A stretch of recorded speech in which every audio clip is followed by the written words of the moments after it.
वासुदेवाय। ओम नमो भगवते वासुदेवाय। ओम नमो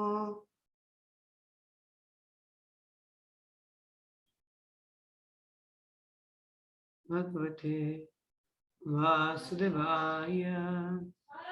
नारायणं नमस्कृत्यं नरं चैव नरोत्तमं देवीं सरस्वतीं व्यासं ततो जयमुदीरयेत्। नष्टप्रायेषु भद्रेषु नित्यं भागवत सेवया भगवती उत्तमश्लोके भवतद्भक्तिनिष्ठके त्वयि। ॐ अज्ञानतिमिरान्धस्य ज्ञानञ्जनशलाकया चक्षुरुन्मिलितं येन तस्मै श्रीगुरुवे नमः। वंशकल्पतरुभ्यश्च कृपासिन्धुभ्येव च पतितानां पावनेभ्यो वैष्णवेभ्यो नमो नमः। जय श्री कृष्ण चैतन्य प्रभु नित्यानंद श्री अद्वैत गदाधर श्रीवासदि गौरभक्तवृंद। हरे कृष्ण कृष्ण कृष्ण हरे हरे, हरे राम राम राम हरे हरे। नमो विष्णुपदाय कृष्णमिष्ठाय।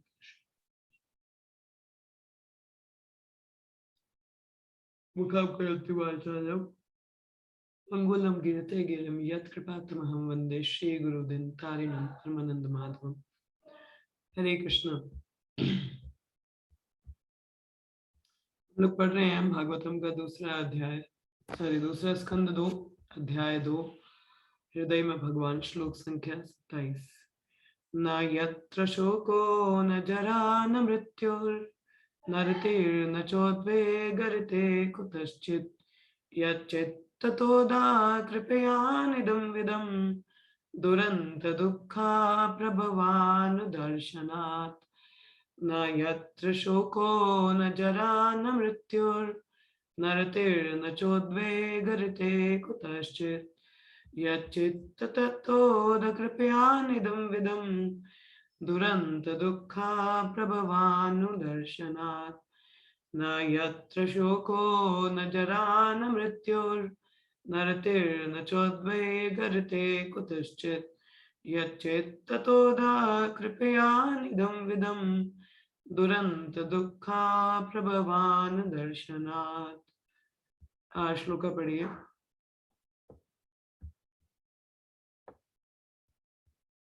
यस,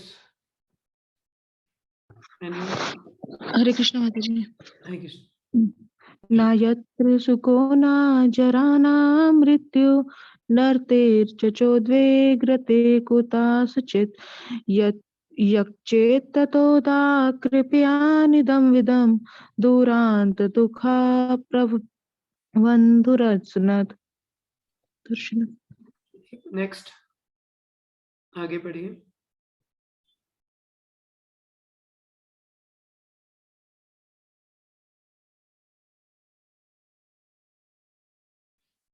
आगे बढ़िए भाई। हरे कृष्ण। नाम नैत्र सोपान जरा न मृत्युर्न चोदरे कुस्तत् यच्चित्ता ततो दाह कृपान्यदां विद्यां दुरन्त दुःखा प्रभु संतदरा संतते। Anyone else would like to read?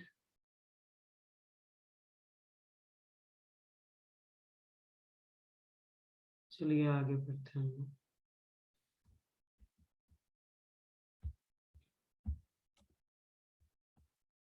शब्दार्थ। ना कभी नहीं, यत्र जहां है, शोक शोक, ना न तो जरा बुढ़ापा, ना न तो मृत्यु मृत्यु, ना न तो अर्ति पीड़ा, ना न तो च भी उद्वेग चिंताएं, ऋते के अतिरिक्त बिना, कुतिश्चित कभी कभी, यत के कारण, चित चेतना, तथा तत्पश्चात, अधा दया, कृपया हार्दिक दया से, अन इदम विदाम भक्ति योग की विधि के अनभिज्ञों का दुरंत दुर्लभ्य दुख कष्ट प्रभव बारंबार जन्म तथा मृत्यु अनुदर्शनात् क्रमिक अनुभव से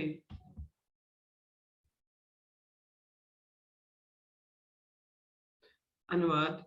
सत्यलोक में ना तो शोक है, ना बुढ़ापा, ना मृत्यु। वहां किसी प्रकार की वेदना नहीं है, जिसके कारण किसी तरह की चिंता भी नहीं है। हाँ, कभी कभी चेतना के कारण उन लोगों पर दया उमड़ती है जो भक्ति योग से अवगत न होने से भौतिक जगत के दुर्लभ कष्टों को भोग रहे हैं। ये बात है रही यहाँ पे सत्यलोक की। यहाँ क्या बता रहे हैं कि सत्यलोक में ना तो शोक है, ना बुढ़ापा, ना मृत्यु, किसी प्रकार की वेदना नहीं है, मतलब देयर इज नो एंजाइटी। तात्पर्य पढ़ेंगे। भौतिकतावादी स्वभाव के मूर्ख व्यक्ति परंपरागत प्रमाणिक ज्ञान का कोई लाभ नहीं उठाते। वैदिक ज्ञान प्रमाणिक है और इसकी प्राप्ति प्रयोग द्वारा नहीं अपितु प्रमाणिक व्यक्तियों अधिकारियों द्वारा बताए गए ग्रंथों के प्रमाणिक कथनों द्वारा होती है। मात्र पंडित हो जाने से कोई वैदिक कथनों को नहीं समझ सकता। उसे उस वास्तविक विद्वान के पास जाना होता है जिसने शिष्य परंपरा से वैदिक ज्ञान प्राप्त किया हो। जैसा कि भगवत गीता चौथे अध्याय में दूसरे श्लोक में स्पष्ट कहा गया है, एवं परंपरा प्राप्ति। हाँ, भगवान कृष्ण जोर देते हुए कहा है कि भगवत गीता में जिस ज्ञान पद्धति की व्याख्या की गई है वह सूर्य देव को बताई गई थी और यही ज्ञान शिष्य परंपरा द्वारा सूर्य देव से उनके पुत्र मनु को प्राप्त हुआ और मनु से राजा इक्ष्वाकु भगवान रामचंद्र के पूर्वज को प्राप्त हुआ। इस प्रकार यह ज्ञान पद्धति एक एक करके महान ऋषियों को प्राप्त होती रही, किंतु कालानुक्रम में यह प्रमाणिक परंपरा टूट गई। अतएव ज्ञान के सही अर्थ की पुनः स्थापना के लिए भगवान ने वही ज्ञान अर्जुन को पुनः प्रदान किया, क्योंकि शुद्ध भगवत भक्त होने के कारण वह उसे समझने का योग्य पात्र था।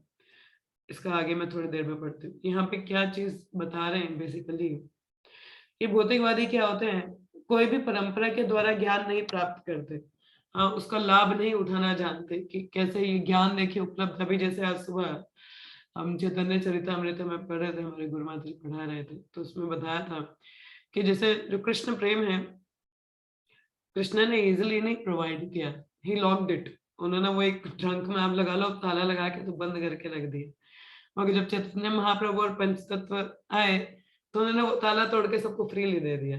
हाँ, तो ऐसा मतलब उन्होंने वो जो लाभ था ये भगवान की कृपा ही थी, क्योंकि जो भगवत प्रेम वो भगवान ही दे सकता और कोई दे नहीं सकता। तो चैतन्य महाप्रभु आए और उसको फ्री में डिस्ट्रीब्यूट किया।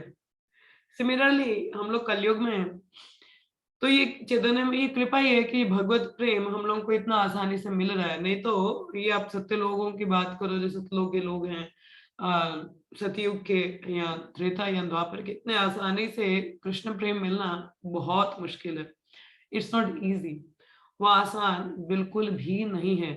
परंतु ये वैष्णवों की कृपा है, श्रील प्रभुपाद की कृपा है कि हमें ये जानने का मिल रहा है, इसको समझने का मौका मिल रहा है, एक मौका मिल रहा है इस आंदोलन से जुड़ने का, जान पाने का। और अगर यदि हम इसका लाभ ना उठा पाए तो हम भी एक भौतिकवादी से कम नहीं है। ये तो भौतिकवादी तो चलो मानव है ही, मूर्ख हैं, उनको तो पता ही नहीं रहता कि क्या करना है क्या नहीं करना है, तो वो इस ज्ञान का लाभ नहीं उठा पाते। ये बहुत दुर्भाग्य की बात है। कहते हैं मनुष्य जीवन होना बहुत भाग्य की बात है, परंतु उसका सही से उपयोग ना कर पाना बहुत ही दुर्भाग्य, बहुत बड़ा दुर्भाग्य है। इसको कहते हैं greatest misfortune. To having a human form of life is greatest fortune, but not utilizing it in self-realization is greatest misfortune. कि उसकी महत्ता को नहीं जान पाना बहुत बड़ी दुर्भाग्य की बात है। हाँ, तो ये भौतिकवादियों का भी है, तो ये हम पे भी लागू होती है। बोले हम तो बच गए, हम तो भक्ति में आ गए। हाँ, बच तो गए हैं, क्योंकि भगवत गीता में ये भी लिखा है कि कोई थोड़ा सा भी प्रयास इसमें करता है, 2.40 में भगवत गीता में बताया जाता है कि यदि कोई इस पथ पर थोड़ा सा भी प्रयास करता है तो नुकसान उसका भी नहीं है। There is no loss in the path of devotional service. इस भक्ति पथ पर कोई भी नुकसान नहीं होता। हाँ, परंतु नुकसान तो कुछ भी नहीं है। अगर नुकसान और मतलब लॉस, नुकसान कुछ नहीं है मगर फायदा बहुत है। हाँ, कि बहुत बड़े डेंजर से कोई बच जाता है, कि जैसे चलो जानवर जूनी में नहीं जाना पड़ेगा, आगे प्रगति ही करोगे। इट्स गुड, बट स्टिल बुद्धिमान व्यक्ति क्या होगा, एक ही समय में कैश इन करने का प्रयास करेगा ना, सारा पैसा। ये तो नहीं किश्तों में लेना जारी करेगा, नहीं। बुद्धिमान व्यक्ति बार बार कलयुग में आना पसंद नहीं करता, और खासकर जहाँ पे कष्ट हो। तो ये भौतिकवादियों की बात है, मगर हम लोगों को भी ये समझना चाहिए, ये नहीं समझ लेना चाहिए ये तो भौतिकवादियों को बोल रहे हैं ज्ञान का लाभ नहीं उठा रहे, देखो हम तो उठा रहे हैं। अपनी असलियत हर कोई जानता है कि हम कितने पानी में हैं। तो हमें देखना चाहिए कि हम कितनी भक्ति कर रहे हैं और कितनी अच्छे से कर रहे हैं। हाँ, हम सुबह जप करते हैं तो क्या सिर्फ नाम जप करने के लिए जप कर रहे हैं, या असल में भगवान की प्रसन्नता के लिए जप को कर रहे हैं? हाँ, कि चलो आज की राउंड कंप्लीट करने, चलो फटाफट कंप्लीट कर दिए। क्या उसके लिए हम लोग जहाँ नाम जपन करते हैं, या हम लोग कीर्तन करते हैं तो इसके लिए अच्छे कितने लोग सुन रहे हैं, मुझे देखा कोई उठा नाचने के लिए, उसके लिए कीर्तन कर रहे हैं, या हम लोग सच में भगवान की प्रसन्नता के लिए उसको कर रहे हैं? तो ये हमको चेतना बहुत मैटर करती है भक्ति में, ठीक है। तो भक्ति योगी जो है उनको भी ये ध्यान देना है यहाँ पे, ठीक है। तो जैसे यहाँ पे बोला कि वैदिक ज्ञान प्रमाणिक है, ये हम लोगों ने पहले पढ़ा कि जो वेद हैं क्योंकि भगवान द्वारा डायरेक्टली आते हैं तो ये त्रुटिपूर्ण नहीं है, ये शुद्ध हैं। इनको एज इट इज एक्सेप्ट हम लोगों को करना चाहिए, और इसकी प्राप्ति प्रयोग द्वारा नहीं अपितु प्रमाणिक व्यक्तियों द्वारा बताए गए ग्रंथों के कथनों द्वारा होती है। तो जो वेद ज्ञान है वो डायरेक्टली हम नहीं बोल सकते कि हम इसको थोड़ा क्या कहते हैं, देखिए 3 प्रकार के प्रमाण होते हैं। एक होता है शब्द प्रमाण, और एक होता है अनुमान प्रमाण, और एक मुझे भूल चुका है उसको कहते हैं पूजा, you remember what is we studied, what are 3 प्रमाण, याद है आपको? कौन से 3 प्रमाण पढ़े थे हम लोगों ने ईशोपनिषद में? नहीं बताइए। क्यों नहीं याद है आपको?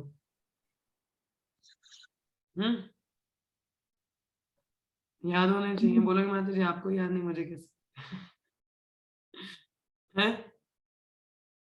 माता जी वो दिमाग से निकल गए, जो वो याद नहीं किया ना, मतलब कुछ कुछ याद रहता तो याद रहता। अभी मुझे मिलेंगे नहीं इतनी जल्दी।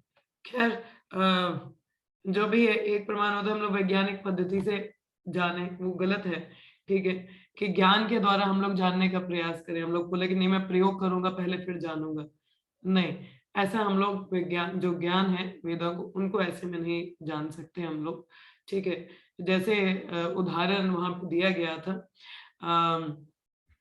उदाहरण के तौर पे आप लोग देख सकते हैं, जैसे एक उदाहरण आता है हमारा कि अगर जैसे किसी को जानना हो कि उनके पिताजी कौन है, ठीक है। तो अब जानने का तरीका एक तो है कि सीधा माँ से पूछ लें और विश्वास कर ले, समय की भी बजट है और पता भी चलेगा क्योंकि माँ जानती है पिता कौन है। हाँ, और तो कोई बता नहीं ना सकता, सिर्फ केवल माँ ही एक ऑथेंटिक पर्सन है जिनसे हम लोग जान सकते हैं। आप बोले नहीं नहीं मैं तो प्रयोग करके ये अपना जानूंगा, तो ठीक है कई टेस्ट होते हैं, हमारी मेडिकल साइंस प्रोवाइड करती है, मगर कितने पुरुषों के साथ दुनिया जहान में इतनी पॉपुलेशन है, on earth there is 700 billion population, धरती पे 700 है, और अगर आप बोले कि एक स्टेट में ही अगर आप करना चाहे तो तब भी कितने लोग हैं आपको तब भी पता नहीं चलेगा। तो वो थोड़ा लेंथी प्रोसेस है, और मोर ओवर रिजल्ट ऑथेंटिक होगा नहीं होगा दैट डिपेंड्स, ठीक है। तो उस पे हम लोगों को, मुझे नाम भूल चुका है, मेरी पुस्तक में लिखा, देखना पड़ेगा मेरे को। और दूसरा प्रमाण होता है जैसे हम लोग अपने मन के हिसाब से स्पेकुलेट कर लेते हैं, वैसे भी हम लोग ज्ञान को अर्जित नहीं करते, ठीक है। भगवान के बारे में ऐसे नहीं बोल सकते ऐसे होते होंगे ऐसे होते होंगे, मनोरथ पे नहीं चलना होता हमको, ठीक है। अनुमान प्रमाण जिसको कहते हैं, अनुमान प्रमाण, अनु का अर्थ होता है पीछे चलना, और मान मतलब मन के हिसाब से, ठीक है। तो मन के पीछे चलते चलते ध्यान में लगाना, अच्छा ऐसा होता होगा वैसा होता होगा, नो। यस पूजा बोलो। माता जी 3 प्रमाण थे वो, प्रत्यक्ष प्रमाण, हाँ ठीक है अनुमान ठीक और है, शब्द। प्रत्यक्ष प्रमाण, अनुमान प्रमाण और शब्द प्रमाण, है ना। जी। प्रत्यक्ष प्रमाण होता है वही, मतलब ऐसा अपने इंद्रियों द्वारा परसीव करना, ठीक है। इंद्रियों के द्वारा प्रयोग, मतलब ऐसे वैज्ञानिक तौर पर प्रयोग करना, या अपने इंद्रियों के हिसाब से जानना, मगर हमारी इंद्रियां अपूर्ण है। तो इंद्रियां अपूर्ण है तो हम ये बोल नहीं सकते कि हम इंद्रियों से जो भी चीजें हम परसीव करते हैं वो सही हो, गलत भी हो सकता है। तो वो प्रमाण भी सही नहीं होता। दूसरा अनुमान का भी मैं बता रही हूँ कि अनुमान अपने मन के हिसाब से हम अनुमान लगा लें, गेस करें, ऐसा होगा वैसा होगा, so that is not perfect. तो व्हाट इज अ परफेक्ट तरीका कौन सा है ज्ञान अर्जित करने का? शाब्दिक प्रमाण, शब्द प्रमाण, मतलब जो शास्त्र के अनुसार प्रमाण आता है। ठीक है, अब जैसे माता जी से पूछ लें कि पिताजी कौन है, उन्होंने बता दिया, हाँ टाइम भी बजट होगी, पता भी चल गई। तो उसी प्रकार से जो वेद हैं वो मदर की तरह कंपेयर किए गए हैं। ठीक है, तो फादर कौन है? भगवान कृष्ण, क्योंकि उनके द्वारा ये वेद आ रहे हैं। ठीक है, और इनको जानने का अभी जैसे प्रपाद यहाँ पे बता रहे हैं कि जो वैदिक ज्ञान है उसको सही से अर्जित करने का प्रोसेस क्या होता है? शिष्य परंपरा में। ठीक है, गुरु शिष्य परंपरा में इसको हमको जानना चाहिए। और यहाँ पे एक और चीज प्रपात बताते हैं, कहते हैं कि मात्र पंडित हो जाने से कोई वैदिक कथनों को नहीं समझ सकता है, उसे उस वास्तविक विद्वान के पास जाना होता है जिससे शिष्य परंपरा से वैदिक ज्ञान प्राप्त किया हो। अब जैसे आप अगर बोल रहे हैं कि नहीं नहीं मेरे को इतने सारे श्लोकाज आते हैं, या तो जिसको असल में अनुभूति हो, जिसको उस चीज का रियलाइजेशन हो, उस व्यक्ति से हमको जाके सीखना चाहिए। ठीक है, हम बोल रहे कि मैं खुद, मेरे को डॉक्टर बनना है, मैं तो बड़ी बड़ी पुस्तकें ले आया, आप तो चलो जी खुद ही पढ़ के मैं बन जाऊंगा। नहीं, वी नीड अ टीचर। हमें एक टीचर की आवश्यकता होती है जो हमें उसका डिटेल वर्जन उसका हमको समझा सके। हाँ, कि एक एक शब्द का क्या अर्थ होता है या कैसे उसको समझने की अनुभूति। ठीक है, नहीं तो हम उस चीज को प्रैक्टिकल वे में नहीं समझ सकते। जनरली हम क्या है, कभी कभी थ्योरेटिकली भी पढ़ लेते हैं, तो हमें ज्ञानी नहीं बनना है, हम लोगों को भक्ति योगी बनना है। तो भक्ति योगी कॉम्बिनेशन होता है ज्ञान का और अनुभवों का, रियलाइजेशन का।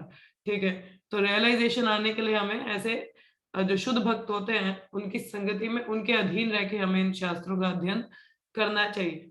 ये नहीं कि हम पहले अपने हिसाब से चल रहे, नहीं, एक परंपरा में हम लोगों को जानना चाहिए कि कोई व्यक्ति जिसको वो आता है और जो परंपरा में हो, बोनाफाइड परंपरा में, उसके पास जाके हम लोगों को उस शास्त्र को या ज्ञान को अर्जित करना चाहिए या सीखना चाहिए। इससे क्या होगा? समय की बचत है, और सामने वाले को ऑलरेडी वो चीजें आती है तो हमको इजीली समझ में आ जाएंगी, है कि नहीं? नहीं तो खुद से दिमाग खर्ची करोगे इतना समझ में नहीं आ पाएगा, चाहे आप उसको पढ़ भी लें, चाहे बोले हमें तो बहुत सारे श्लोक आते हैं, मगर उसका जो असली मर्म है, जो उसका रियल इंटरनल डिटेल है, वो हम नहीं समझ पाते। ठीक है, वो जानने के लिए हमें एक टीचर की आवश्यकता है। तो जैसे यहाँ पे प्रपा तात्पर्य में बता रहे हैं, जैसे अर्जुन को भगवत गीता के 4थे अध्याय में भगवान बताते हैं एवं परंपरा प्राप्त। तो कहते हैं कि ये जो भगवत गीता, ये तुम्हें अभी नहीं सुना रहा हूं मैं, ये सबसे पहले सूर्यदेव विवस्वान उनको सुनाई गई थी मेरे द्वारा। तो अर्जुन डाउट करते हैं, आप तो अभी मेरे साथ ही हो, आप कैसे उनको ज्ञान दे दिए, वो कितने बड़े हैं आपसे उम्र में। तो ये भौतिक दृष्टिकोण है। तो भगवान कहते हैं कि नहीं, मेरे और तुम्हारे कई जन्म हुए, परंतु मुझे सब जानते हैं, सब जानता हूँ, त्रिलोकी है ना भगवान, past present future, I know everything. और मुझे सिर्फ अपना ही नहीं पता, तुम्हारे और मेरे कई जन्म हुए मगर मुझे सारे पता है, तुम्हें नहीं याद है। ठीक है, और सिर्फ अपने ही नहीं, मुझे तो सबके याद है जितनी भी जीवात्मा है सबका पता है मेरे को। तो इन दैट सेंस कृष्ण से I am the supreme person. हाँ, तो पहले उनको दिया गया, उसके द्वारा किनको आया? वो मनु को, फिर मनु द्वारा इक्ष्वाकु को आया, और आगे फिर परंपरा में वो ज्ञान जो है वो लुप्त हो गया। तो दोबारा भगवान उस परंपरा को स्टैब्लिश करते हैं थ्रू अर्जुना, और अब ना उस परंपरा में हम भी ये ज्ञान को अर्जित कर रहे हैं। ठीक है, हमारे जो परंपरा है वो कौन सी है? ब्रह्म गौड़ी वैष्णव संप्रदाय। ठीक है, तो ब्रह्मा जी से हमारी परंपरा आ रही है, ब्रह्म गौड़ी वैष्णव संप्रदाय, जिसके अधीन रह के हम शिष्य परंपरा में, गुरु शिष्य परंपरा में इस ज्ञान को अर्जित कर रहे हैं। ठीक है, तो this is the right process, ये सही तरीका होता है ज्ञान को अर्जित करने का। ये नहीं कि विम्सिकली हम खड़े हो जाएं या अपने हिसाब से अनुमान लगाएं या प्रत्यक्ष प्रमाण प्रयोग करके जानने का प्रयास करें, नहीं, वो गलत तरीके आ जाते हैं। शाब्दिक प्रमाण, ठीक है, शाब्दिक प्रमाण मतलब शास्त्र के अनुसार, और शास्त्र, गुरु, साधु और शास्त्र, ये तीन चीजें हमेशा याद रखिए। भक्ति में वृद्धि करना है तो we need Guru, Sadhu and शास्त्र, जीएसएस। क्या चाहिए? जीएसएस, गुरु, साधु और शास्त्र। जैसे आपने ट्रिपॉड देखा होगा, जैसे हम कुछ रिकॉर्डिंग करते हैं फिल्म का, तो एक स्टैंड होता है ना जिसके तीन तीन डंडियां होती हैं, है ना, ट्राइपॉड कहते हैं उसको। अगर उसमें से एक भी निकाल दो तो क्या वो ट्राइपॉड खड़ा हो पाएगा? नहीं हो पाता, है ना। उसी प्रकार से हमारे लिए भी गुरु, साधु, शास्त्र करना बहुत आवश्यक है। ठीक है, गुरु के जो आदेश हैं, हमें साधु जो होते हैं जैसे हमारे मेंटर हैं, जैसे सीनियर डिवोटीज हैं, ठीक है, और शास्त्र जो अभी है भागवत, भगवत गीता जो प्रभुपाद ने हमको दे रखे हैं, और गुरु जो हमारे परम प्रमाणिक हमारे जिनसे हम दीक्षा लेते हैं, ये एस्पायर कर रहे हैं, शिक्षा लेते हैं, तो he is our spiritual master. तो ये तीनों चीजें लाइन में होनी चाहिए। लाइन में मतलब शास्त्र के अनुसार होना चाहिए, और साधु जो वो गुरु शास्त्र के अनुसार बताना चाहिए, गुरु शास्त्र के अनुसार बताना चाहिए, और शास्त्र तो शास्त्र के अनुसार ही बताएगा। ठीक है, तो वो तीनों चीजों का होना बहुत आवश्यक है, गुरु, साधु और शास्त्र। क्योंकि हम लोग शुरुआत में हमें साधु द्वारा ही उस शास्त्र को जानने का मिलता है, और गुरु द्वारा जो भी शिक्षाएं हैं वो शास्त्र की लाइन में होती हैं, जो हमें हायर अंडरस्टैंडिंग उसका देते हैं। ठीक है, तो ये प्रॉपर तरीका होता है ज्ञान को अर्जित करने का। ठीक है, विल मूव फर्दर। तो यहाँ पे यही चीज प्रभुपाद बताते हैं कि परंपरा का क्या महत्व है। ठीक है, तो हमें परंपरा में प्रमाणिक तौर पे इस ज्ञान को लेना चाहिए। ठीक है, तो आगे यहाँ पे बताते हैं अर्जुन ने भगवत गीता को जिस रूप में समझा उसका भी वर्णन हुआ है। तो कैसे भगवत गीता अर्जुन ने समझी वो भी बताई है। तो भगवत गीता के 10वें अध्याय के 12वें और 13वें श्लोक में ऐसा वर्णन है, किंतु ऐसे अनेक मूर्ख व्यक्ति हैं जो भगवत गीता के भाव को समझने के लिए अर्जुन के पद चिन्हों का अनुसरण नहीं करते। देखिए, दो चीजें आती हैं, अनुकरण और अनुसरण। ठीक है, तो दो टर्म्स आती हैं, अनुसार और अनुकार। अनुकार का अर्थ होता है इमिटेट करना, और अनुसरण का अर्थ होता है फॉलो करना। ठीक है, अनुसरण के क्या अर्थ होता है? फॉलो करना, उनके पच्चीनों को फॉलो करना। और ये भक्ति के अंगों में 64 अंग हैं, उनमें एक अंग ये भी आता है कि हमें अपने जो प्रीवियस आचार्य हैं उनके फुटस्टेप्स पे हमको चलना चाहिए, उनके पच्चीनों के। महाजनों ये ने पत्र सगंधा कि महाजनों के पच्चीनों पे चलो, ये हमारे पीछे आचार्यगण हैं, उनके पच्चीनों पे हमको फुटस्टेप्स को फॉलो करना चाहिए। ठीक है, ये नहीं कि हम उनको इमिटेट करना शुरू कर दें। ठीक है, हमें उनको इमिटेट नहीं करना है। इमिटेट इन द सेंस कि अरे वो तो सोते ही नहीं थे, मैं भी नहीं सोऊंगा। हरदास को 3 लाख नाम जप करते, मैं भी 3 लाख नाम जप करूंगा बाकी सब छोड़ के। आप लोग नहीं कर सकते। The imitation is not possible for us, but we have to follow. ठीक है, जैसे एक स्टोरी शायद मैंने पहले भी सुनाई हो कि साउथ इंडिया में शंकराचार्य होते हैं कि रामानुजाचार्य होते हैं, आई डोंट रिमेम्बर। तो आई थिंक रामानुजाचार्य, तो वो साउथ इंडिया में होते हैं, कई सन्यासी उनके पीछे पीछे उन्हीं के साथ में होते हैं, गुरु के साथ में चलते हैं। तो ध्यान रामानुजाचार्य एक जगह रुके, तो वहां पे उनको मिठाई वाले ने थोड़ा स्वीट्स ऑफर किया कि देखिए आप इतने महात्मा है, थोड़ा स्वीकार करिए, हमारी हम पे भी कृपा होगी। तो Ramanujacharya accepted and had it. ठीक है, बाकी जो सन्यासी पीछे थे वो भी लाइन में खड़े हो गए, हमको भी मिलेगा। हाँ, सब लोग होके कि हाँ हमें भी देना है। तो रामानुजाचार्य समझ गए कि ये सब क्या है, मेरे को इमिटेट कर रहे, पीछे पीछे खाने को आ रहे हैं। Ramanujacharya, I don't remember it's Ramanujacharya Shankaracharya, मुझे थोड़ा सा कंफ्यूजन है, बट खैर स्टोरी ऐसा ही है, हमें खैर इसेंस देखना है यहाँ। तो आगे वो जाते, तो आगे की दुकान होती है लोहार की। ठीक है, ब्लैक स्मिथ। तो अब वो जाता है तो बोलते कि मैं क्या दे सकता हूँ, मेरी दुकान में तो ऐसा कुछ है नहीं कि मैं खाने को दे दूं। तो प्रणाम करता है, तो रामानुजाचार्य कहते नहीं नहीं, तुम एक काम करो, ये जो कोयला है ना जलता हुआ, ये मेरे हाथ में दे दो। बोला जी आप क्या मांग रहे हो, मेरे से पाप करवाएंगे आप? बोले नहीं नहीं, ये तुम दे दो मेरे। तो उनको दे देते हैं हाथ में, तो वो क्या करते हैं, उसको खा लेते हैं। अब वो तो बड़े आचार्य कुछ भी कर सकते हैं, पीछे सन्यासी थे ना, वो सारे थोड़े पीछे पीछे जाना शुरू किया। आगे वाले को बोले तू चला आगे, तू चला आगे।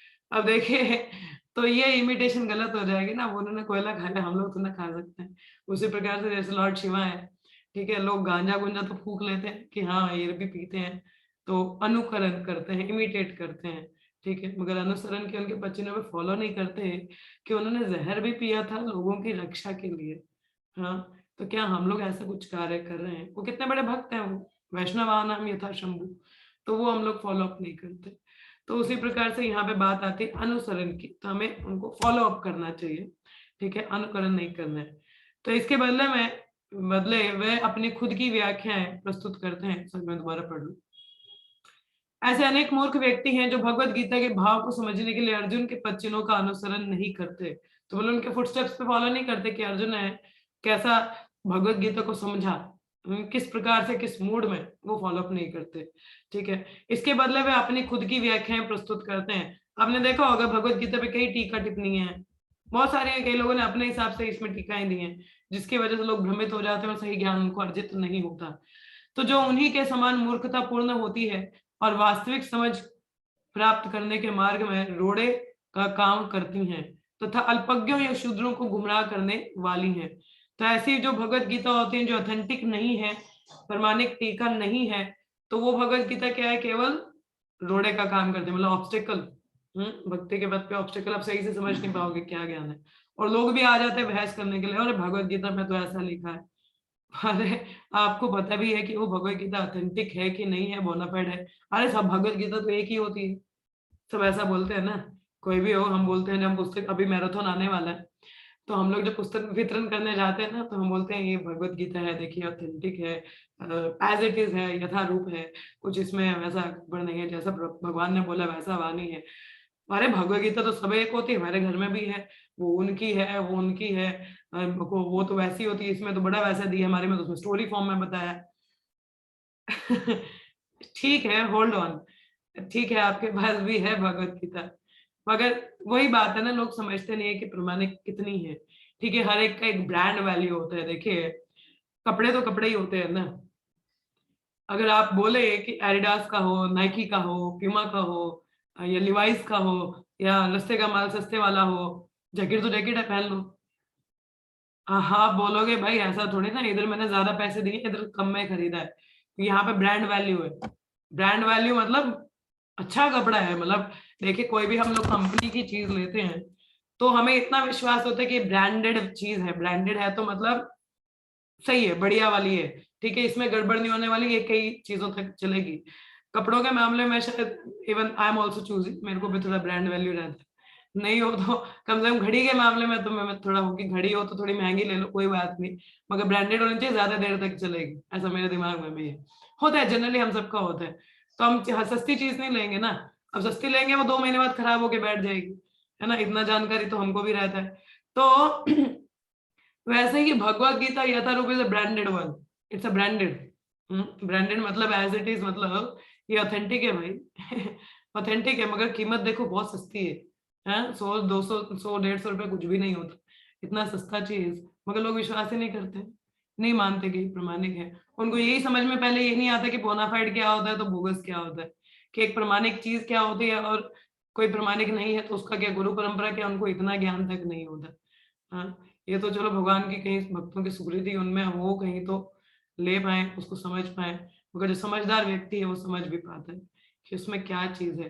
तो अगर आपने पहले कोई और भगवत गीता पढ़ी हो तो आप खुद भी समझ सकते हैं कि उसमें क्या था और अभी जो आप पढ़ रहे हैं वो क्या है। हाँ, तो हम लोग उदाहरण जनरली उन लोगों को देते हैं कि सत्य हमेशा ट्रुथ वर्क्स, हमारे गुरु महाराज कहते हैं ट्रुथ वर्क की पुस्तक भी है, गुरु महाराज का एक किताब है ट्रुथ वर्क करके। तो ट्रुथ वर्क का मतलब जो सत्य होता है वो कार्य करता है। तो जैसे आप अगर दूध शुद्ध होगा तो उसका असर आपकी सेहत में दिखेगा। हाँ, उसका घर में भी आप मक्खन अच्छा निकलेगा, दही अच्छा निकलेगा, घी अच्छा निकाल सकते हो उस दूध से। हाँ, परंतु वो दूध अगर पानी वाला होगा क्या निकलेगा, ना तो दूध दही घी कुछ नहीं ढंग का निकलने वाला, आपको भी कोई फर्क नहीं पड़ने वाला है कि नहीं, क्योंकि वो शुद्ध है तो उसका असर दिखता है, पर अगर उसमें कुछ मिलावट है तो उसका असर नहीं दिखता। तो उसी प्रकार से हम बताते हैं उन लोगों को कि देखिए ये भगवत गीता आने से पहले कितनी भगवत गीता संस्करण है, मगर कितने ही लोग कृष्ण भावनामृत बने, या कितने ही लोग समझ पाए कि कृष्ण सुप्रीम पर्सन है या भगवान है। लोग नहीं समझ पाए क्योंकि इस तथ्य की बात की ही नहीं गई।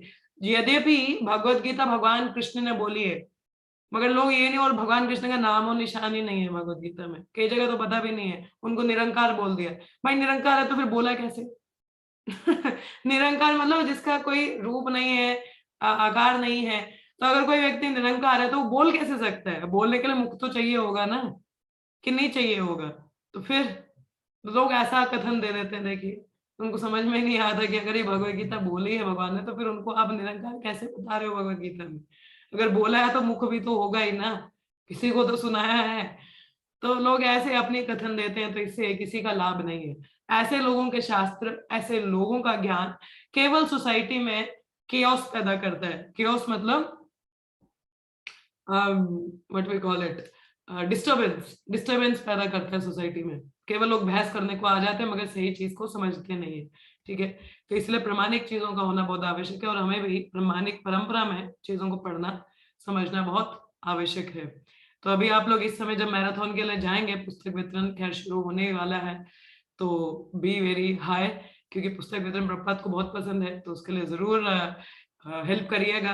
ठीक है, पहले ही बता रहे हैं क्योंकि this time I don't know मुझे कितना समय मिलेगा, but I am very ready, क्योंकि 2 साल के बाद में कहीं हम बाहर निकल के पुस्तक वितरण कर पाएंगे, तो ऐसा रहेगा। तो पुस्तक वितरण कर जानने जाओगे भगवत गीता डिस्ट्रीब्यूट करने, तो उनको जरूर बताना कि ये प्रमाणिक है, और जो प्रमाणिक जो सत्य चीज है वो कार्य करती है, तो ये उदाहरण जरूर बताना हमको, ठीक है।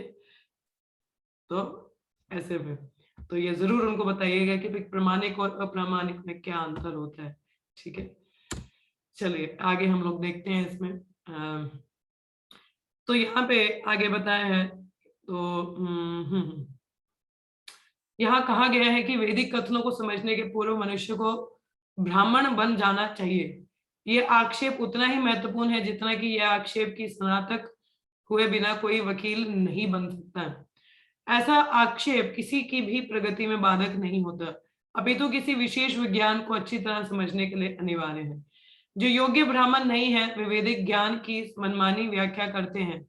सुपात्र ब्राह्मण वह है जिसने प्रमाणिक गुरु के मार्गदर्शन में कठिन प्रशिक्षण प्राप्त किया हो। अब यहाँ पे बताया जा रहा है कि देखिए, ज्ञान अर्जित करने से पहले मनुष्य को ब्राह्मण बनना चाहिए।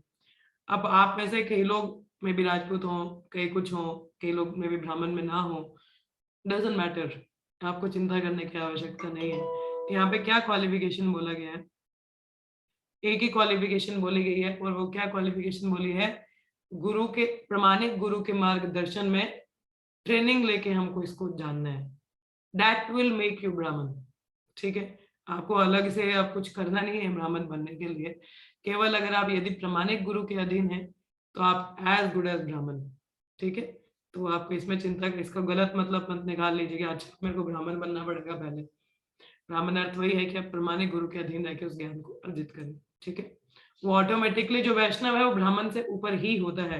देखिए, जितने भी वैष्णव हैं वो ब्राह्मण ही होते हैं, ठीक है।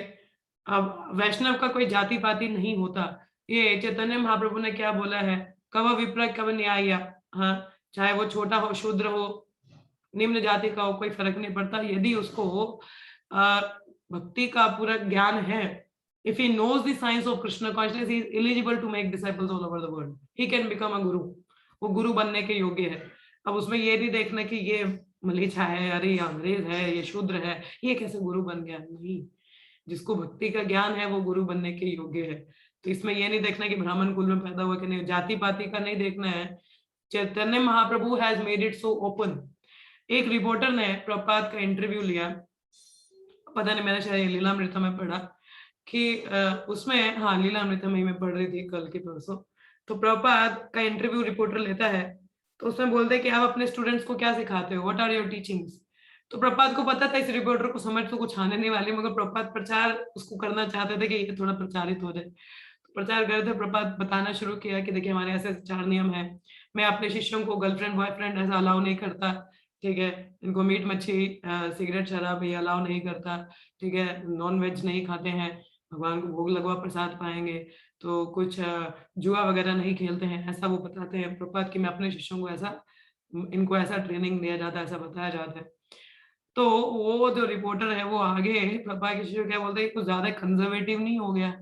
कंजर्वेटिव मतलब छोटी सोच वाले, जो थोड़े अपने में कंजर्व रहना, मतलब इतना ओपननेस ना होना, ठीक है। मतलब कंजर्वेटिव, अब पता नहीं हिंदी में इसको क्या कहते हैं, आई डोंट नो, मगर कंजर्वेटिव आप बोल सकते हैं। हम लोग ऐसे लोगों को कंजर्वेटिव बोलते हैं जनरली, ये पुरानी सोच वाले होते हैं, ये बहुत छोटी सोच वाले होते हैं, उन लोगों को हम कंजर्वेटिव कह देते हैं कि मतलब इतने ओपन माइंडेड नहीं है, ठीक है। कि गर्लफ्रेंड बॉयफ्रेंड नहीं आते, ये कैसी बात कर रहे हो आप, है खुलेआम में घूम नहीं सकता कोई, शराब नहीं पी सकता, सिगरेट पीने से कितना कूल दिखता है कोई, ये क्या बात है कर रहे हो कंजर्वेटिव। तो प्रभुपाद को उन शिष्य ने बताया कि प्रभुपाद ये ऐसे बोल रहे हैं कि आप कंजर्वेटिव कहते हैं। प्रभुपाद कहते we are not conservative, in our movement we are allowing everybody, कोई भी व्यक्ति है वो हमारे आंदोलन का हिस्सा बन सकता है, यद्यपि भक्ति केवल उच्च वर्ग के लिए है। ये शास्त्रों में वर्णन है कि पहले जो भक्ति हुआ करती थी ना, that is only for the Brahmins, और जो उच्च जाति के लोग होते थे उनके लिए होता था, और ये जो नीचे वाले लोग होते थे शूद्र वाले, ये उनको ऊपर वालों को सेवा करके उनका भी कुछ उद्धार होता था। मगर दिस वाज कंसिडर्ड कि वो लोग भक्ति किया करते थे, मगर Chaitanya Mahaprabhu is so merciful, सबको अलाउ किया हुआ। This is conservativeness? No, this is not conservativeness. Prabhupada allowed, Chaitanya Mahaprabhu has allowed to everyone. स्त्री हो, पुरुष हो, यवन हो, मलेच्छा हो, कोई भी हो, आओ नाम जपन करो, हरि नाम में हिस्सा लो, संकीर्तन मूवमेंट में आइए, जुड़िए। किसी को नहीं बोला कि जाति पाति का बोर्ड लगा सिर्फ Brahmin allowed, no, anyone can come and become a guru and can become well versed in the science of Krishna consciousness. भक्ति में आके कोई भी इसको अपना सकता है, कोई वैसा नहीं, चाहे वो छोटा बच्चा हो, बूढ़ा हो, जवान हो, कोई एज नहीं लिखा है, जाति पाति का नहीं बताया। प्रपोज we are conservative, we are not conservative, we are allowing everybody to come and join. हम सबको अलाउ कर रहे हैं, आइए इस आंदोलन का हिस्सा बनिए और आगे आप गुरु बनिए, सिखाइए लोगों को। हाँ, दिस इज नॉट कंजर्वेटिवनेस, तो प्रभुपाद इज अलाउइंग एवरीवन।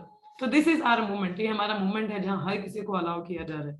हाँ, ऐसा कहीं पे नहीं है, मगर हमारा मूवमेंट हर किसी को अलाउ करता है, आइए।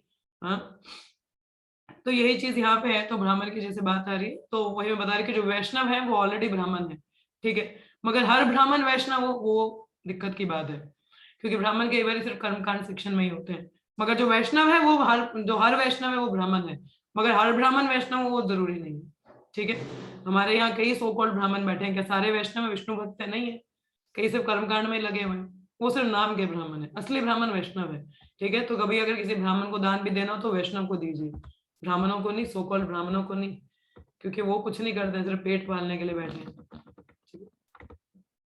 मतलब वैष्णवों को ऐसी जगह दीजिए ना जहाँ सही से उपयोग हो, ठीक है। तो जैसे आगे बताया जा रहा है, वैदिक विद्या हमें परमेश्वर श्री कृष्ण के साथ अपने संबंध को समझने में और अपने घर भगवत धाम वापस जाने के इच्छित फल को प्राप्त करने के लिए तदनुकूल कर्म करने में मार्गदर्शन का कार्य करती है, ठीक है। तो क्या जी, ये जो वैदिक विद्या ये किसमें हमको हेल्प करती है? To establish our lost relation with Krishna, to revive our relation with Krishna, कि हमारा जो ये रिलेशन उसको रिवाइव करना, उसको जानकारी मिलना, उसको और सही तरीके से इस्टेब्लिश करना, ठीक है। लेकिन भौतिकतावादी लोग इसे नहीं समझ पाते, वे ऐसे स्थान में सुखी रहने की योजना बनाना चाहते हैं जहां सुख है ही नहीं। प्रपाद ऐसा कहता है, don't try to make adjustments in the material world, कि भौतिक जगत में एडजस्टमेंट मत करिए, ठीक है। कृष्णा, वन सेकेंड है, हमें भौतिक जगत में क्या एडजस्टमेंट नहीं कर लेनी चाहिए। एडजस्टमेंट मतलब ठीक है, जैसा भी है गुजारा चला लेंगे, जुगाड़ू लोग होते हैं हम लोग, बट यहाँ पे सुख है नहीं है, मिलेगा भी नहीं, तो don't try to make adjustment in the material world, ठीक है। मैं मिथ्या सुख के लिए, चपला सुख, हाँ, फ्लिकरिंग हैप्पीनेस के लिए यहाँ तो वैदिक कर्मकांड द्वारा या अंतरिक्षयान द्वारा अन्य लोगों तक पहुंचने का प्रयास करते हैं। सोचते हैं हम तो कर्मकांड कर लेते हैं, चलो स्पेसशिप बना लेते हैं, ऊपर चले जाएंगे, कहीं वहां सुख मिल जाएगा। सब जगह एक ही हाल है। लेकिन उन्हें यह भली भांति समझ लेना चाहिए कि ऐसे स्थान में जहां दुख ही दुख है, सुखी होने के लिए भौतिक समंजन की कोई भी मात्रा पथभ्रष्ट व्यक्ति को लाभ नहीं पहुंचा सकती, क्योंकि अंततोगत्वा इस ब्रह्मांड को कुछ काल बाद सब अपने समस्त वस्तुओं सहित विनष्ट होना है, ठीक है। तो ये जो मटेरियल वर्ल्ड है ये कुछ समय बाद खत्म होना ही होना है ना, कुछ भी यहाँ पे परमानेंट नहीं है।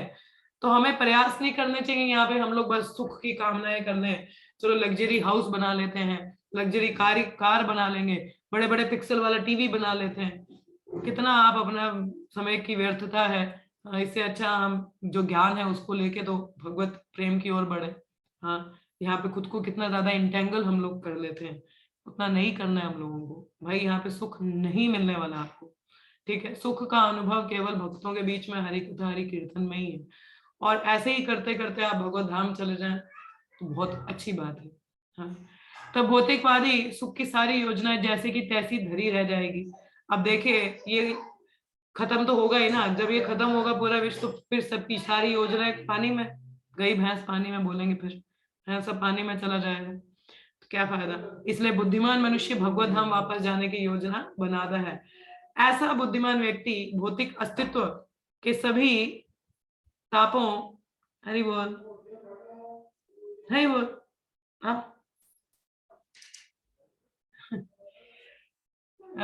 के सभी तापों, जन्म मृत्यु जरा तथा व्याधि को पार कर जाता है। हरि बोल, जूते पहन आओ।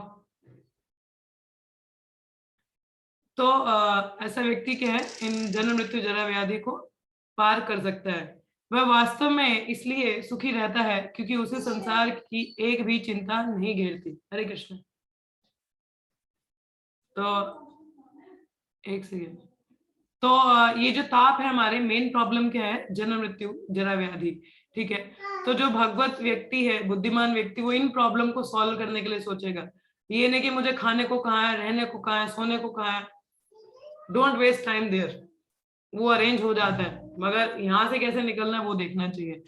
तो वह वास्तव में इसलिए सुखी रहता है क्योंकि उसे संसार की एक भी चिंता नहीं घेरती। अब यहाँ पे देखिए, इसको ध्यान से पढ़िएगा, क्या लिखा है? क्योंकि उसे संसार की एक भी चिंता नहीं घेरती। आप लोग बताइए कितनी चिंताएं हैं आपको? हाँ जी, है किसी को चिंता है कि नहीं है? है चिंताएं आप सबको? चिंताएं है जी ना माता आपको कि नहीं है? जी माता जी है। हैं क्या चिंताएं है माता आपको? दुनिया भर की, अभी ब्रेकफास्ट बनाना है, अभी खाना बनाना है, सब। अच्छा, और किसी और को क्या चिंता है? कि अलग अलग कैटेगरी की चिंता होगी। हाँ जी, पूजा माता जी, आपको क्या चिंता है? आपको भी चिंता है कोई? आपको खाना नहीं मिल रहा है इसलिए चिंता हो रही है आपको? ये हमारे घर में छोटे बच्चे भी, इनको भी चिंता हो रही है, इनको सुबह सुबह कुछ मिल नहीं रहा है खाने को, इसलिए चिंता में। और किसी को कोई चिंता है? हाँ पूजा माता जी, आपको क्या चिंता है? माता जी रहती क्या की चिंता चिंता आपको? रहती। कनाडा जाने को नहीं हो रहा है? नहीं कि माता जी, मेरा ऐसी कोई एग्जाम नहीं चिंता पास हो रहा है? नहीं। हाँ माता जी। हाँ देखो। ये भी है। हाँ डॉली माता जी, आपको क्या चिंता है? चिंता यही है कि टाइम नहीं मिलता है, ये क्लास या भगवान नाम का ज्यादा एक्स्ट्रा टाइम निकाले, उसका दुख हो रहा है, क्योंकि भौतिक चिंताएं हजारों हैं, लाखों हैं, वो चिंता है। चलिए, और किसी की भी कोई चिंता है? हाँ जी, कोई और भी बता दे जरा। यस, और कौन रह गया? हाँ जी सुदर्शना माता जी, आपको क्या चिंता है? हैं? कृष्ण आपको कृष्णा चाहिए? है। नहीं, मैं हरे कृष्ण बोल रही हूँ। चिंता मुझे फिलहाल कुछ नहीं है। कुछ नहीं है? बच्चों की शादी नहीं हो रही उसकी चिंता नहीं है आपको? नहीं, मुझे नहीं है। नहीं है? ना। चलो, अच्छी बात है। और किसी को? चलिए, बट कहने का अर्थ ये है कि हर व्यक्ति को कोई ना कोई चिंता रहती है ना? कोई ना कोई हमारे दिमाग में चली रहा है। किसी को स्टूडेंट है तो एग्जाम की चिंता है, ठीक है। गृहस्थी है तो घर में कई लोग हैं, हर किसी का कुछ ना कुछ चिंता रहता है, ठीक है। जिसका शादी नहीं हुआ उसको शादी की चिंता है, जिसके बच्चे नहीं उसको बच्चों की चिंता है, जिसके बच्चे हैं उसके बच्चों की नौकरी की चिंता है। तो ऐसे कई चिंताएं हमारी चलती हैं, मगर देखिए ठीक है, उनके बारे में भी सोच विचार करना चाहिए, परंतु मेन चिंता ये होनी चाहिए कि कब मैं इन सब से निकल के मैं ज्यादा से ज्यादा भक्ति में समय व्यतीत कर सकूं, जल्दी से जल्दी इन सब रिस्पॉन्सिबिलिटीज को खत्म करके now I will be fully engage in my Krishna consciousness. कब ऐसा मिले, तो ये हम लोगों को मेन चिंता ये होनी चाहिए। ये नहीं कि खाने को कब होगा, पीने को क्या होगा, नौकरी को क्या होगा, दैट रिक्वायर्ड, वो चाहिए हमको, ऐसी बात नहीं, उसको भी निग्लेक्ट नहीं कर सकते, जरूरी है, आवश्यक है, परंतु उसको मेन चिंता नहीं बना देनी चाहिए। नहीं तो चिंता चिता के समान है। चिंता कैसी होती है? चिता के समान है, जलाती रहेगी। तो बेहतर है कि उसको फिनिश कर रहे हैं हम लोग, ठीक है। तो क्या लिखा है यहाँ पे? आगे लिखा है, तो वह वास्तव में इसलिए सुखी रहता है क्योंकि उसे संसार की एक भी चिंता नहीं घेरती है। उसको सांसारिक चिंताएं नहीं होती भक्त को, उसको एक ही चिंता है, क्या है कि भक्ति में कैसे आगे और बढ़ना है, इसी का ध्यान रहता है। तो ये चिंता नहीं होती क्योंकि भगवान अरेंज करते हैं, ठीक है। जो कष्ट भोग रहे हैं और इस प्रकार से वह कभी कभी ऐसे लोगों को भगवत धाम वापस जाने की आवश्यकता का उपदेश देने के लिए अनेक समक्ष आता है। देखिए, भक्त की एक ही चिंता होती है, या एक ही उसको कोई कष्ट भी होगा ना तो वो एक ही होगा कि भौतिकवादियों को देख के उसको कष्ट होता है। प्रभुपाद जब न्यूयॉर्क शहर में थे तो जब वो कभी गाड़ी में बाहर भी जाते थे तो रोते थे। उनको रोना अपने लिए नहीं होता था, भाई मेरा कैसे होगा, गुरु महाराज ने दिया है आदेश, हाँ वो भी चिंता होती थी। ये नहीं है कि भाई मैं कैसे जाऊंगा, नहीं, उनको चिंता ये होती थी ये जो सड़क पे चलने वाले लोग हैं अपने जीवन की कितनी व्यर्थता कर रहे हैं, समय को गंवा रहे हैं। ये इतना इनको अभी एनर्जी है, रिसोर्स है, पैसा है, मगर भगवान की सेवा में इनको पता नहीं कैसे लगाना है। ये कैसे ऐसे ही सड़ते रहेंगे ये लोग। वो दया भाव से प्रपात को चिंता थी हाँ, कंपैशन था एक की इनको ये भी भगवत धाम जा सके, इन पे तरक्की हो सके। तो एक भक्त को क्या चीज दुखी करती है कि जब सामने वाले लोग भक्ति नहीं करते, हाँ, या उसको अच्छे से ले नहीं पाते हैं, या जिनको वो गाइड करता है वो लोग भी गड़बड़ करते हैं, तो उसको वो दुखी करता है। जब उसको सामने जिनको वो गाइड भी करता है या प्रचार करता है, वो जब बड़े अच्छे से भक्ति में करते हैं उसको बहुत आनंद मिलता है। भक्त को एक ही चीज आनंद दे सकती है, वो है सेवा, और वो या भक्तों को प्रचार प्रसार कर सके, लोगों को, हाँ, उनको मदद कर सके, यही उसको रहता है। तो चिंता अगर उसके मन में होगी तो वो यही होगी कि ये सामने वाले कैसे भाग रहे हैं, भटक रहे हैं, तो ये उसको वैसा कष्ट रहता है। तो जैसे लिखा है, सारे प्रमाणिक आचार्य भगवत धाम वापस जाने का हकीकतें का उपदेश देते हैं और लोगों को सचेत करते रहते हैं कि ऐसे स्थान में सुख खोजने की कोई योजना ना बनाए जहां सुख कोरी कल्पना है। तो यहाँ पे भौतिक जगत, देखिए हमारे आचार्यगण भी यही टीचिंग हमको देते हैं कि भौतिक जगत में केवल ये क्या है, विषय विकार ही है, there is no real happiness, यहाँ पे असली सुख कुछ भी नहीं है। तो अगर आपको सही में सुख की अनुभूति चाहिए, if you really wanted a happiness, आप खुश होना चाहते हो, तो आप इस भगवत भक्ति की ओर आगे बढ़िए। उसके लिए देखिए हम लोग को ये जानना बहुत आवश्यक है कि there is an urgent need of Krishna consciousness, कि कृष्ण भावनामृत की कितनी आवश्यकता है, ये कितना जरूरी है। अगर हमारे जीवन में कृष्ण भावनामृत नहीं है तो हम भी कुत्ते बिल्लियों की तरह जीवन व्यतीत कर रहे हैं, हाँ, केवल कुत्ते बिल्लियों की तरह जीवन व्यतीत कर रहे हैं। There is no means to life, life में जीने का कोई पर्पस ही नहीं है। तो आपका जो जीवन है वो बिना लक्ष्य के आप सिर्फ घूम रहे हो, कोई भी आपको पता नहीं, जानकारी नहीं है। अभी आप लोगों को कुछ समय हो चुका है भक्ति में, आप किसी अपने भौतिक व्यक्ति से, भौतिक फ्रेंड से कभी बात करोगे ना, यू फील लाइक कि क्या यूजलेस टॉक कर रहा है ये व्यक्ति, इसको कुछ समझ ही नहीं आ रहा है क्या बातें कर रहे हैं। आपको वो चीजें बेतुकी लगेंगी, हाँ, आप बोलोगे क्या बातें कर रहा है इधर की उधर की, इससे अच्छा भगवान नाम ले ले, कुछ इसका भला हो जाएगा, ऐसा आपको एहसास होगा, क्योंकि आप कहीं ना कहीं जान पा रहे हो कि इसकी कितनी महत्व है। और इसकी महत्व को बार बार समझना, जानना क्या है, उसके लिए हमें श्रवण बहुत जरूरी है। नित्यम भागवत सेवया, वो जरूर उसका श्रवण हमें रोज चाहिए, रोज वैसे डोजेस चाहिए। घर में आग लगी है, आग लगी है तो क्या करोगे, भागोगे यहाँ से, हाँ, इस आग को बुझाना है ना, there is a fire at home, घर में आग लगी है, अब आग लगी है तो ये नहीं सोचोगे पहले खाना पका लो आग लगी गई है तो चलो पहले रोटी सेक लेते हैं, अरे नहीं, आग लगी है, आप यहाँ से निकलने का प्रयास करोगे, भाई यहाँ से निकलूं मैं, नहीं तो मैं भी जल जाऊंगा, हाँ। तो रोज सुबह हम लोग गाते हैं, देखिए हम लोग रोज सुबह प्रेयर्स भी गाते हैं। आपको एक चीज मैं बता दूं, without practical application there is no means of hearing and reading. हम लोग चाहे कितना भी नाम जपन कर ले, कितना भी श्रवण कीर्तन कर ले, भाई यदि उसमें से हम बोले हाँ ये पॉइंट बहुत अच्छा लगा मुझे, तो बहुत प्रेरित कर गया, मगर आपने अपने जीवन में उस चीज को उतारा कि नहीं उतारा, वो निर्भर करता है।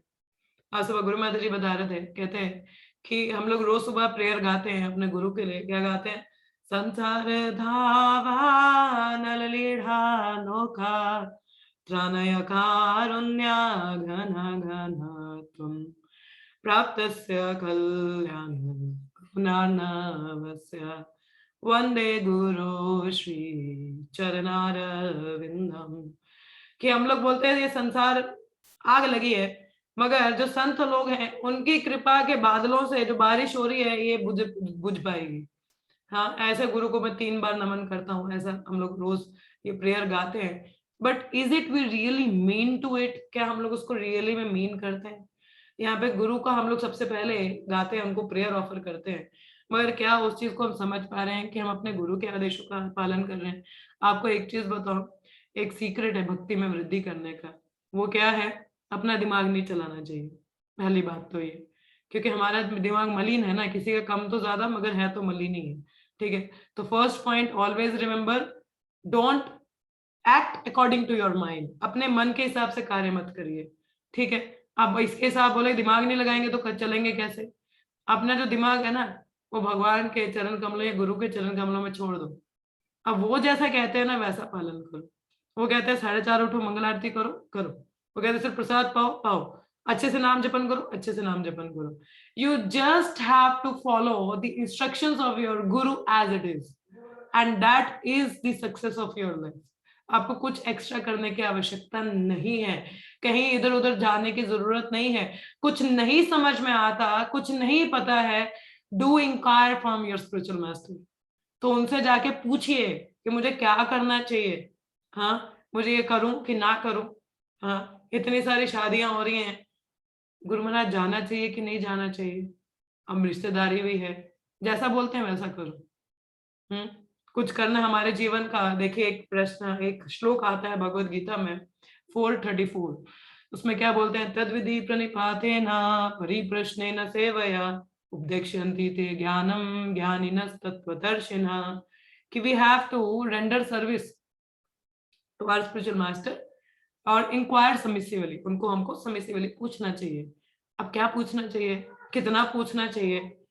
ये किसी ने प्रश्न पूछा, ऐसा गुरु महाराज को किसी ने प्रश्न पूछा कि कितना, कहाँ तक, किस हद तक पूछना चाहिए? गुरु महाराज ने बोला हर चीज पूछनी चाहिए। हर चीज मतलब, क्योंकि सरेंडर का क्या अर्थ होता है? सर्वेंट क्या है? कुछ भी खुद से कुछ करेगा नहीं ना वो। दास का क्या अर्थ होता है? खुद से कुछ करेगा क्या? वो नहीं करेगा। तो उसको हर चीज पूछनी चाहिए कि अब अच्छा अभी ऐसा है, अब ये नौकरी के लिए अप्लाई करो ना करो, अच्छा अभी यहाँ जाना चाहिए, हाँ ऐसा है कि ठीक है, अगर हम लोग उन गुरु को अप्रोच नहीं कर सकते हैं, बहुत दूर हैं, तो हमसे जो सीनियर हैं उनको हमें पूछना चाहिए। दिमाग में ये चीज बिठाओ कि मुझे पूछना होता है अगर मुझे कोई चीज नहीं समझ में आती है। We should inquire. ये नहीं कि हम अपने मन के हिसाब से कार्य कर लें, फिर बहुत गड़बड़ हो जाती है और कृपा नहीं रहती है, और हम फिर मन में चिंताएं आ जाती हैं, कॉन्फ्लिक्ट्स आ जाते हैं। तो इसीलिए आते हैं क्योंकि हम पूछ के कार्य नहीं करते। तो वो हम लोगों को अपने गुरु के आदेशों को पहली बात तो ही उन्हीं को पालन करना चाहिए, जैसा बोला गया वैसा करो। हाँ, तो वो बोलते हैं ना कि अच्छे से नाम जपन करो, हम करते हैं क्या? मन में 100 चीजें बिठा लेते हैं फिर नाम जप करते हैं, तो वो गलत है। ठीक है, तो टू सक्सेस, जैसे गुरु परंपरा में बोला वैसे ज्ञान अर्जित करना और पूर्णता उनको पालन करना आदेशों को एज इट इज। ठीक है, that is the success in spiritual life. और जो भी हम सुनते हैं, श्रवण करते हैं, उसको अप्लाई भी करना होता है। ये नहीं कि पढ़ लिया, हाँ बड़ी अच्छी प्रेरणा मिल गई। प्रेरणा का अर्थ तभी है कि जब उसको अप्लाई भी करते हैं। जब अप्लाई नहीं कर रहे हो तो उसका कोई अर्थ नहीं है। ठीक है, तो यहाँ पे हम लोग विराम लेंगे। सर आज एक ही श्लोक का पढ़ा, क्योंकि आगे वाले का फिर तात्पर्य काफी लंबा चला जाएगा तो डिस्कस नहीं कर पाएंगे, तो कल हम लोग उस पर चर्चा करेंगे। अभी के लिए आप में से किसी का कोई प्रश्न हो या कुछ टीका टिप्पणी हो तो आप लोग बोल सकते हैं, और अगर कुछ नहीं है तो हम यहीं पे विराम लेंगे। हरे कृष्णा। हाँ जी, किसी को कुछ कहना है यहाँ पे? यस हरे कृष्ण माता जी। यस, हरे कृष्णा माता जी। माता जी भी आपने बोला था, मुझे हिंदी वर्ड में थोड़ी प्रॉब्लम थी, अनुकरण पदजनों का मतलब चलना है, फॉलो करना है। अनुकरण मतलब होता है इमिटेट करना माता जी, मतलब जैसे चीटिंग करना। आप जैसे बंदर करते हैं, इमिटेट अच्छा, करते हैं ना, कोई केला खाएगा वो भी खाएगा, नकल उतारना। ठीक। तो नकलची नहीं बनना है हम लोगों को, मगर पालन करना है, फॉलो करना है उनके पद चिन्हों पे। कि जिस जिस हमें ये देखिए हमारे आचार्यगण है, किस प्रकार से उन्होंने अपना जीवन इस तरीके से मोल्ड किया कि पूरा तरह भक्तिमय हो सके। तो अब ये नहीं, हम देखिए हम गोस्वामी की तरह वृंदावन तो नहीं जा सकते, वहां बैठ जाए सिर्फ एक लॉइन क्लोथ में, हाँ छोटा सा कपड़ा बांध लिया और फिर बैठ गए वहां पे बेगिंग बाउल लेके पेड़ के नीचे। हम शायद वैसा नहीं कर सकते, नहीं कर सकते ना। तो मगर उन्होंने हमें ग्रंथ दिए हैं, उनकी टीचिंग्स को हमको फॉलो करना चाहिए। प्रैक्टिकल हमें ज्ञान उपदेशामृत में दिया है, रूप गोस्वामी ने भक्ति रसामृत सिंधु में दिया है, तो उसको पालन करना, उसको अनुसरण कहते हैं। ठीक है, ठीक है माता। आया समझ में? अनुकरण, अनुकरण, अनुकरण होता है नकल उतारना, जैसे इमिटेट करना। अच्छा और अनुसरण होता है उनके पचिनों को पालन करना, फॉलो अप करना। ठीक ठीक है, माता जी। बिल्कुल, धन्यवाद। और किसी का कोई प्रश्न है यहाँ पे? Hare Krishna. Yes, any further question or comment? और कुछ कहना है किसी को? और एक माता जी, और एक पूछूं? हाँ जी, हाँ जी, जैसे शब्द प्रमाण, प्रत्यक्ष प्रमाण, और तीसरा क्या था माता जी? प्रत्यक्ष प्रमाण, अनुमान प्रमाण और शब्द प्रमाण। ये ईशु अनुमान। उपनिषद में है माता जी। ठीक ईशु माता जी। उपनिषद का अगर आप इंट्रोडक्शन पढ़ोगे तो वहां पे बताया हुआ है इसके बारे में।